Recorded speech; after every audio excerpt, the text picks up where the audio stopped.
Alright, so today we're going to go through just some quick tips for double unders. So Cass asked me about what are some tips for her to get a little bit better at a double unders. So obviously a CrossFit question, unless you run in CrossFit circles, double unders are probably only really a good party trick, but they're pretty much staple if you're in a CrossFit class. So a couple of things with double unders when you do them. So the very first thing is, generally, if you're able to jump, and we've done some previous videos on if you should be jumping or not, and things you need to look for if you're, whether you should or shouldn't be doing it, and you're able to skip and do single skips, then you've kind of got the physical prerequisites in order to go ahead and do a double under.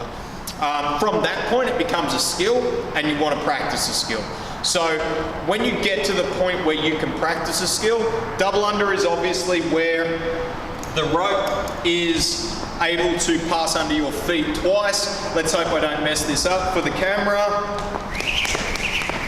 And we're just able to keep skipping with that rope passing under our feet twice. So that's why it's called a double under. It passes twice under your feet. So first thing that I would look at when you're getting to the point where you're starting to be able to do double unders is probably have a look at your rope. I've got a speed rope here. The number one thing, you don't need a speed rope to do these. You can do these with a regular skipping rope. The one thing I would look at is the length of the rope. How's the length of the rope on you? So for this particular rope that I've picked up, it is a little bit longer for me. I would just stand on the rope normally and pull that rope up. Normally you want the handles, I generally cue the handles about the bottom of your pecs. Okay, so this is a little bit longer than probably I would like, because the one thing, if that rope's too short, when you do those double unders, it's just going to keep hitting you in the foot as you come around, even if you're crunching up into a little ball. The other thing is when you do the skipping, try and limit the movement to your wrists. Okay, a lot of people, when they first start doing it, what they'll do, they'll get this big flapping action going with their arms.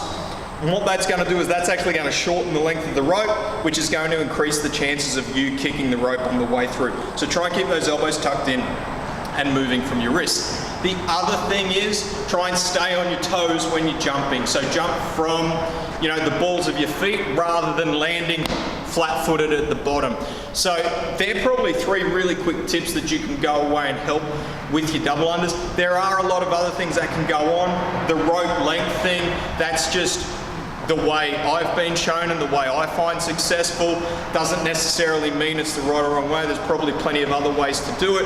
But for me, making sure that firstly, the rope is long enough for you. Secondly, try and limit that arm movement. Try and keep that movement to wrist movement.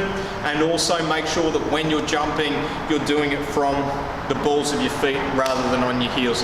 Three quick tips for you guys just to try and master those pesky double unders, whether it be for a CrossFit class or if you want to show your friends a cool party trick.